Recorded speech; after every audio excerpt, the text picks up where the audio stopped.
बारे में करेंगे, ठीक है। इंग्लिश की पोएम है हॉलीडेज, ठीक है। तो पहले मुझे ये बताओ, आप हॉलीडेज के बारे में जानते हो? हॉलीडेज का क्या कहते हैं? हॉलीडेज को हिंदी में छुट्टी का दिन। छुट्टी का दिन, ठीक है। आप मनाते हो छुट्टी का दिन? ठीक है। कैसे मनाते हो छुट्टी का दिन आप? बताओ कैसे मनाते हो? छुट्टियों के दिन क्या करते हो आप? कहाँ? आप कहाँ जाते हो? खेलते हो छुट्टी के दिन? करते हो? चलो ठीक है।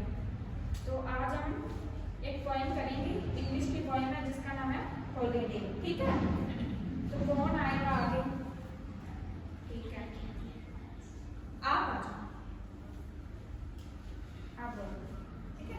पहले आप एक लाइन बोलो, पीछे पीछे आप बोलोगे, ठीक है। फिर आप दूसरी लाइन, फिर पीछे पीछे आप बोलोगे, ठीक है।